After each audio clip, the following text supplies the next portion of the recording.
E aí, galera, vamos estudar mais um pouquinho de biologia? O tema de hoje é sistemática. Vem comigo!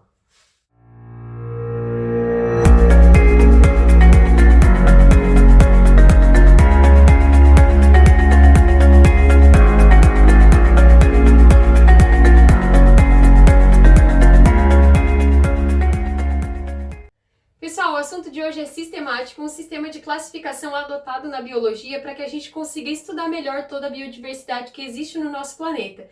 A gente separa a sistemática em duas partes: taxonomia e filogenética. O que eu levo em consideração na taxonomia? A taxonomia, gente, ela descreve, ela classifica em grupos e ela dá nome aos seres vivos. A filogenética, ela leva em consideração, ela pega esses seres vivos classificados e descritos, uma depende da outra, elas não são separadas, mas são formas diferentes de a gente analisar essa classificação. Então, quando eu levo em consideração a filogenética, eu entendo que eu estou criando uma linha histórica daquela espécie ali, levando em consideração as novidades evolutivas que surgiram e que separaram elas enquanto espécies, mas também os ancestrais que as conectam, que as ligam entre si. Então, aqui na filogenia, eu levo em consideração as questões evolutivas. Eu separo as espécies, os indivíduos, os grupos, por novidades evolutivas que surgiram ao longo do tempo, mas eu evidencio quais foram os ancestrais comuns desses grupos, ou seja, eu alinho questões de parentesco. Aqui na taxonomia, eu vou observar as características desse indivíduo, eu vou descrever, eu vou classificar eles em grupos que a gente chama de táxons e, se necessário for, se ele for um indivíduo novo, eu dou nome a ele, tudo utilizando regras que são mundiais para toda a comunidade científica. Olha só, o cara da taxonomia é o Linneu. Em 1735, Linneu publicou no seu livro Systema Naturae as categorias taxonômicas. O que seriam categorias taxonômicas? Seriam grupos de semelhança. Quais são as categorias taxonômicas que a gente tem hoje? A gente tem domínio, reino, filo, classe, ordem, família, gênero e espécie. Nessa ordem, do maior para o menor, ou seja, do grupo mais abrangente até o grupo que tem a maior semelhança, menor quantidade de indivíduos, só que maior semelhança. Para eu chegar num grupo de espécies, eu tenho que entender que espécies são indivíduos semelhantes que, quando se cruzam, geram descendentes férteis. Quando eu chego em espécie, esse indivíduo ele tem um nome específico, do qual foi dado a ele utilizando uma regra de nomenclatura que é mundial, que a gente já vai abordar a seguinte. Professora, indivíduos que são da mesma espécie, obrigatoriamente, eles são do mesmo gênero. Indivíduos que são do mesmo gênero, obrigatoriamente são da mesma família. Por exemplo, vamos supor vamos pensar na gente. Nós fizemos parte de um domínio que a gente chama de domínio eucária, que é um domínio que estão todos os eucariontes. O domínio é uma categoria taxonômica bem atual. São 3 domínios: eucária, bactéria e arqueia. Por que surgiu esse domínio, professora? Por causa da arqueia. Arqueias são bactérias que foram encontradas que vivem em condições completamente desfavoráveis à vida. Elas ainda estão em estudo, mas a princípio elas são muito diferentes dos outros seres vivos encontrados. Elas são muito parecidas com a bactéria, mas em compensação elas têm características que não permite que elas estejam presentes no mesmo reino, que é o reino Monera. Então criou-se uma categoria taxonômica superior, chamada de domínio, que faz o quê? Que separa todos os eucariontes no domínio eucária, que separa as bactérias comuns e as cianobactérias no grupo bactéria, e que separa as arqueias, as arqueobactérias, nesse domínio arqueia. Beleza, a gente faz parte de um domínio chamado de eucária. Abaixo desse domínio, a gente faz parte de um reino chamado de reino animal. A gente sabe que são 5 reinos principais: o Monera, o Protista, o Fungi, o Plantae e o Animalia. Professor, eu sei, aquela tabela enorme, cheia de características que separa cada um deles. Pelo amor de Deus. Tu precisa saber as características que são principais. Por exemplo, o único reino que é procarionte, ou seja, que o núcleo celular não tem envoltório, é o reino Monera. Então, falou em procarionte na tua prova, só pode ser reino Monera, só pode ser uma bactéria ou uma cianobactéria. O protista, ele é o único que ele vai ter, por exemplo, indivíduos que são ao mesmo tempo unicelular, eles são eucariontes. E a alimentação deles depende. Se for uma alga, vai ser autótrofo, mas se for um protozoário, vai ser heterótrofo. Então, a alimentação deles, ainda que depende do indivíduo que a gente está falando, ele vai ter formas de alimentação diferenciada. Mas ele é o mais difícil de ter uma característica principal. Agora, o reino fungi. O reino fungi é todo ser vivo que ele é heterótrofo por absorção. Eles são os reis da decomposição, né? Então, o que acontece? Eles fazem digestão extracorpórea e eles conseguem o alimento deles por meio da absorção.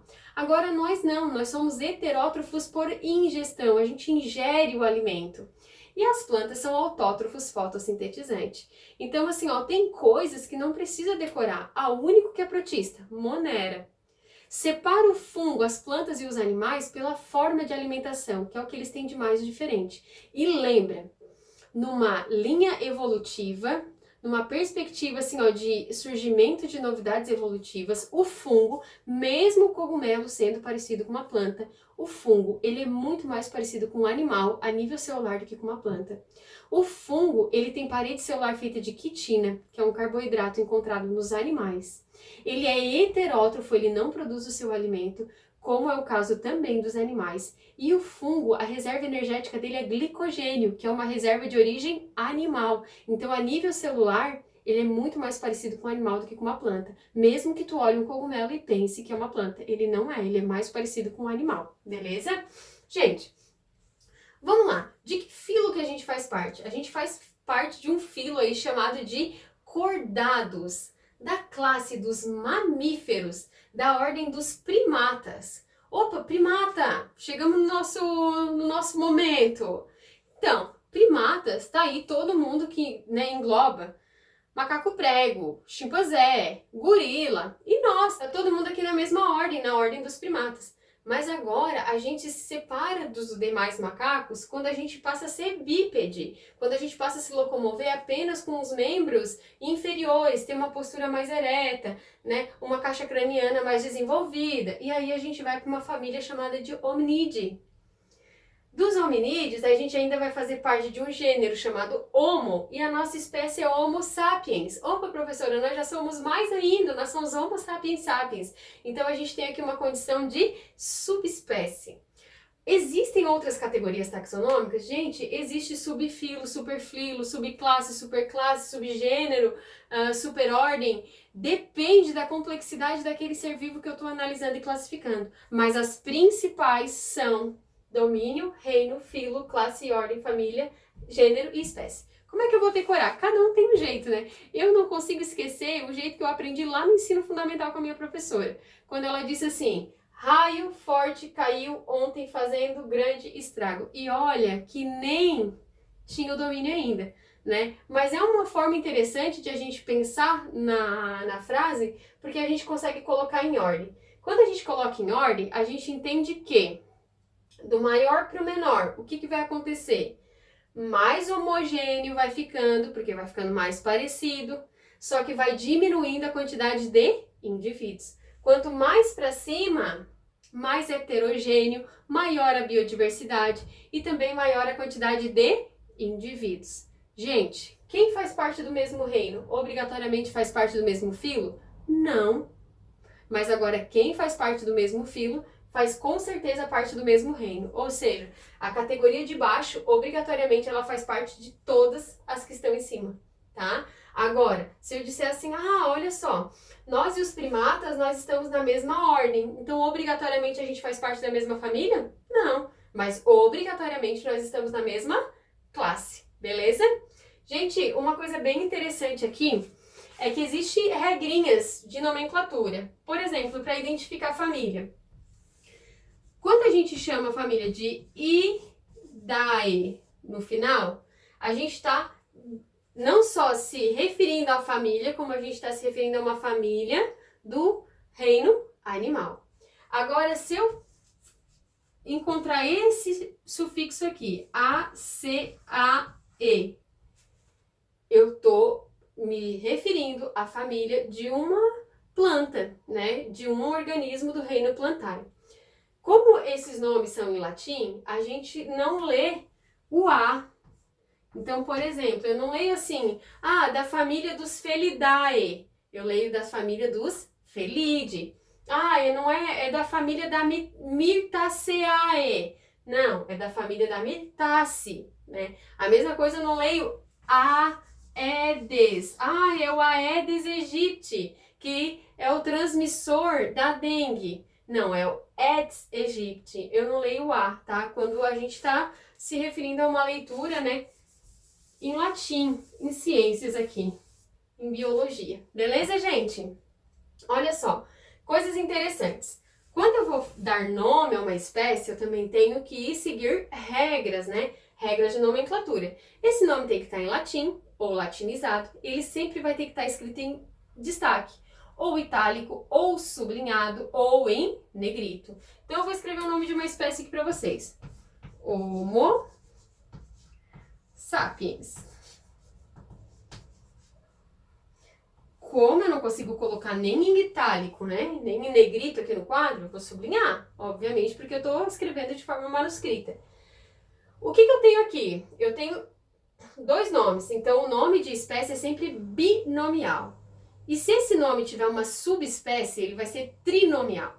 E se ele tiver um subgênero, ele também vai ser trinomial, tá? Mas o comum é que esse nome seja binomial. E quando ele é binomial, o primeiro nome começa com letra maiúscula, sempre representa o gênero. O segundo nome começa com letra minúscula, e esse representa o epíteto de espécie.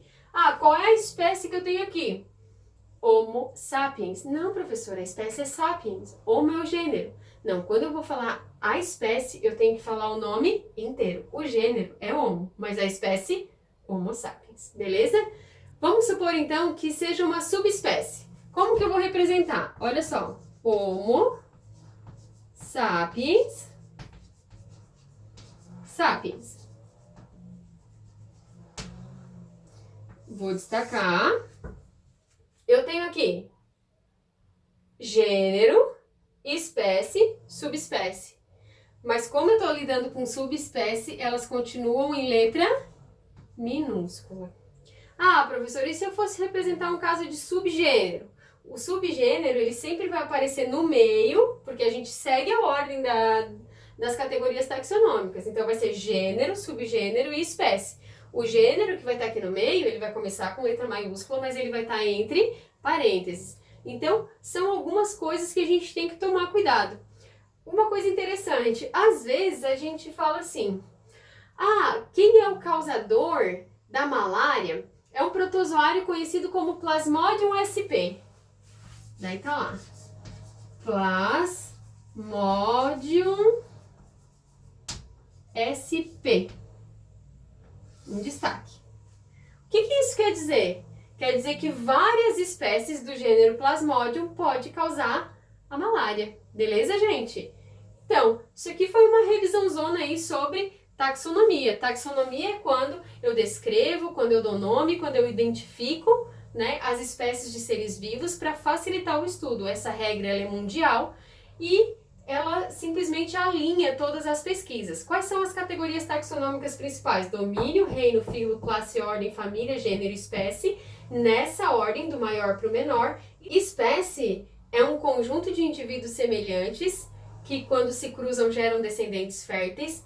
Para dar nome à espécie, eu uso uma nomenclatura científica, tem que ser em latim ou latinizado, tem que estar em destaque. O primeiro nome, sempre com letra maiúscula, representa gênero. O segundo nome representa espécie, quando começa com letra minúscula. Normalmente, o nome da espécie vai ser binomial. Se for trinomial, pode ser aí uma subespécie ou pode ter a incorporação aí de um subgênero. Lembrando que tem sufixos específicos para identificação de famílias do reino animal e do reino plantae. Falando em reino, nós temos 5 reinos principais: Monera, Protista, Fungi, Animal e plantas, e eu tenho aí domínio, 3 domínios, eucária, arqueia e bactéria, beleza? Gente, filogenia a gente sempre representa por uma árvore filogenética. Dessa árvore filogenética partem ramos, né? Ela se ramifica. Cada vez que ela se ramifica é porque teve ali o surgimento de uma nova espécie a partir de uma novidade evolutiva. Quando surge uma nova espécie, a gente diz que ocorreu uma especiação. Para que uma nova espécie surja, essa espécie ela não consegue mais gerar descendentes férteis com a espécie que deu origem a ela, por exemplo. Normalmente uma espécie ela surge ao longo de muitos anos, não é um processo rápido. E ela acontece por sucessivas anagênese, ou seja, acúmulo de novidades evolutivas que acontecem em determinado grupo, né? E talvez por um isolamento geográfico, ou seja, eu tinha aqui um grupo, né, de coelhos e eles estavam todos na mesma região, no mesmo habitat, interagindo, né, se reproduzindo entre eles, e de repente eles foram separados, né? Houve uma barreira geográfica entre eles. O que que acontece? Eles começam a sofrer pressões ambientais diferentes e eles vão acumulando novidades evolutivas que vão surgindo. Esse acúmulo de novidades evolutivas de forma linear é a anagênese. Só que chega um momento que que esse grupo aqui não consegue mais gerar descendentes férteis com esse grupo aqui. E aí eu tive o quê? O surgimento de espécies novas, eu tive um processo chamado de especiação. Nesse caso, eu vou ter cladogênese, porque quando eu tenho o surgimento de uma espécie nova, eu tenho uma ramificação da minha árvore filogenética. Eu vou dar um exemplo utilizando os grupos de plantas que fica mais fácil de a gente visualizar. Então, olha só, eu pego todas as plantas são o quê? Todas as plantas são aqueles seres vivos que são pluricelulares, são eucariontes, eles são autótrofos, fotossintetizantes. Ah, professora, pode ser uma alga, mas eles têm que ter tecidos verdadeiros.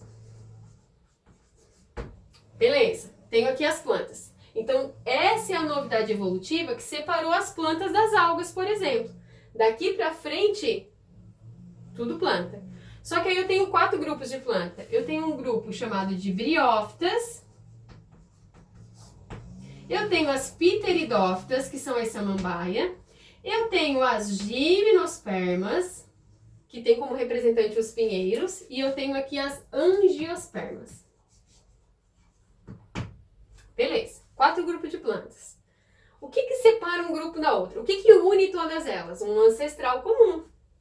Um ancestral comum. E esse ancestral comum, ele é pluricelular, eucarionte, autótrofo, fotossintetizante e possui tecidos verdadeiros.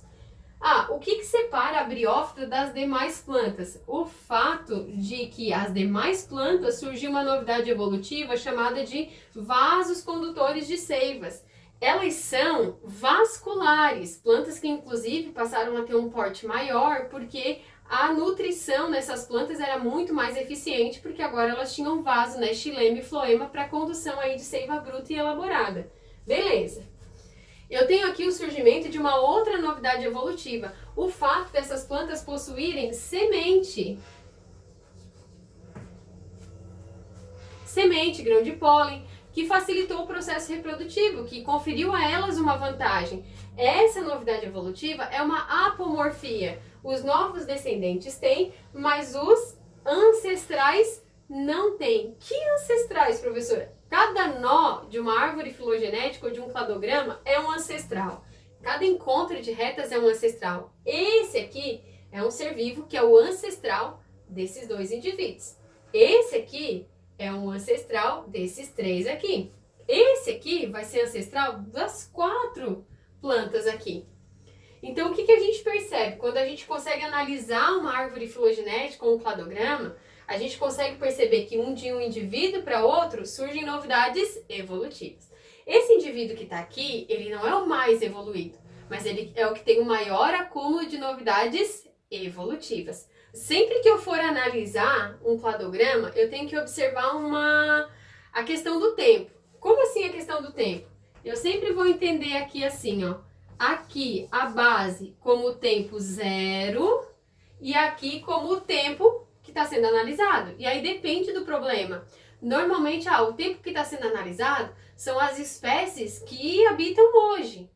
E dali a gente vai tendo os ancestrais, né, que já foram extintos, que já não existem mais, né? Mas eu posso estar analisando um cladograma que me mostra os dinossauros, por exemplo. Mas os dinossauros não tem mais. Não, mas eu só estou analisando a árvore filogenética desses dinossauros. Mas eu vou utilizar. Aquele que está mais lá embaixo, ele é o mais antigo.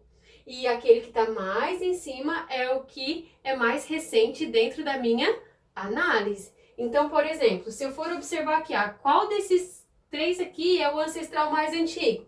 Aquele que está mais próximo da linha 0. Quando a gente vai analisar um cladograma ainda, a gente tem muito uma questão chamada assim, eu quero que a gente analise um grupo monofilético.